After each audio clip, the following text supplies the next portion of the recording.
আমাদের সংস্কৃতি, আমাদের সংস্কার সর্বদা থাকবে আমাদের সাথে। ভারতের মহান গ্রন্থ আর কাব্যের সম্পূর্ণ সংকলন। সাবস্ক্রাইব করুন তিলক। আসলে সত্যজিৎ তো এই রাজবংশেরই একটি অংশ। কিন্তু এই কথাটা সত্যজিৎকে বোঝাবে বা কে? আমাকে কিছু বোঝাবার প্রয়োজন নেই, আমি সব বুঝতে পারি। এই সামন্তক মণি শুধু আমার সম্পদ, শুধু আমার। সত্যজিৎ, প্রসেনজিৎ দুই ভাই কাপুরুষ নয় যে নিজের সম্পত্তি রক্ষা করতে পারে না।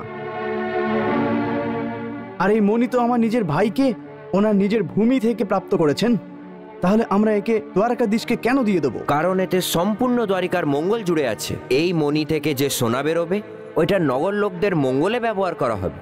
এতে সম্পূর্ণ সংসারে দ্বারিকা রাজ্যের প্রতিষ্ঠা আরো বাড়বে, কম হবে না সত্যজিৎ। কিন্তু তোমার স্বামিত্ব বড় হওয়াতে শুধু তোমার প্রতিষ্ঠা বাড়ছে, দ্বারিকা রাজ্যের নয়। আপনি যা কিছু বলেন আকরুর মহাশয়, আমি আপনাদের চাল ভালোভাবে জানি। আমার ভাইকে বোকা বানিয়ে কোনো না কোনোভাবে দ্বারকাধীশ এই মণিকে হাসিল করে নিতে চাইছেন, আর ওই জন্যই আপনি ওনার দুধ বানিয়ে আপনাদের কাছে পাঠিয়েছেন। যাও, ওকে বলে দাও সামন্তক মণিকে প্রাপ্ত করার স্বপ্ন দেখা ভুলে যেতে।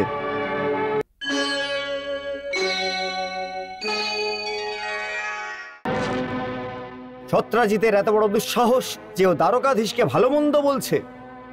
সাত্যকী, আর একবার বলো, ও কি বলেছিল? এই বলেছিল দাওভ্রাতা যে দ্বারকাধীশ আমাদের দুধ বানিয়ে সামন্তক মণিকে নেওয়ার জন্যই পাঠিয়েছেন।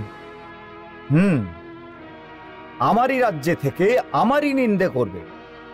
আমি জিজ্ঞেস করছি, ওর এত বড় দুঃসাহস হয় কি করে? ও একজন রাজার অধিকার নিয়ে প্রশ্ন করছে। শুধু একটি সময়ন্তক মণি ওকে এত বড় দুঃসাহসী বানিয়ে দিয়েছে।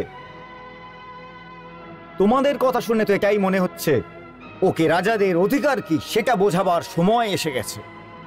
চলো। কাকে কি পরিচয় দিতে যাচ্ছ দাওভ্রাতা?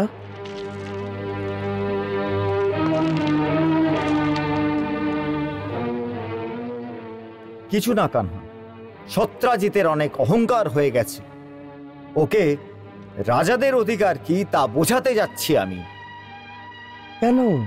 এই জন্য কানহা, একটি সময়ন্তক মণির জন্য ও নিজেকে দ্বারকাধীশ থেকে বড় বলে মনে করছে। বাসুদেব, আমরাও সত্যজিৎকে এইটাই বুঝাতে গেছিলাম যে ওই মণি দ্বারিকাধীশের যোগ্য, সেই জন্য ও ওই মণি রাজাকে উপহার দিক।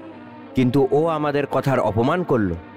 হ্যাঁ, আর ও মণিকে নিজের সম্পত্তি বলে মেনে নিয়েছে। আর এই জন্য কানহা, আমি ওই মণিকে স্বয়ং নিতে যাচ্ছি। কি বাহু বলে দাওভ্রাতা? হ্যাঁ কানহা, যখন অনেক বোঝাবার পরও কেউ না বোঝে তখন শক্তির প্রয়োগ ন্যায়সঙ্গত। এটা যে একজন রাজার অধিকারের অপব্যবহার তো হবে না দাওভ্রাতা? অপব্যবহার কেন? কারণ রাজার সবচেয়ে প্রথম কর্তব্য যে ওর প্রজাদের রক্ষা করুক, ওর পালন পুত্রের মতন করুক, নিজের প্রজার সম্পত্তি আর ওর বৈভবকে সুরক্ষিত রাখুক। একজন রাজার নিজের প্রজার সম্পত্তিকে শক্তির মাধ্যমে নিয়ে নেওয়ার কোনো অধিকার নেই। যদি রাজবংশের লোকেরা অত্যাচারী হয়ে যায় তাহলে একজন রাজা এবং দস্যুরের মধ্যে কি পার্থক্য রয়ে যাবে? ধর্ম অনুযায়ী রাজা পিতা সমান হয়, ঘাতক নয়। তাহলে আমরা অধর্মের পথে কি করে চলতে পারি দাওভ্রাতা? তাহলে কি সামন্তক মণি ওর নিজের সম্পত্তি হয়ে গেছে? নিশ্চিত রূপেই ওটা সত্যজিতের সম্পত্তি। ওকে ওর অধিকারের মধ্যেই থাকতে দেওয়া উচিত। ওটা আমাদের সম্পত্তি একদমই নয় অক্রুরজি।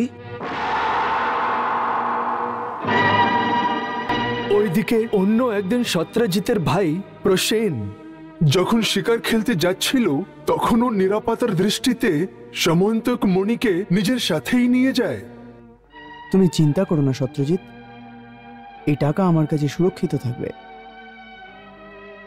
আমি যদি এটা তোমার কাছে ছেড়ে যাই তাহলে কেউ তোমাকে ভুলভাল বুঝিয়ে এই মণি দ্বারকাধীশকে দেওয়ার জন্য বাধ্য করবে।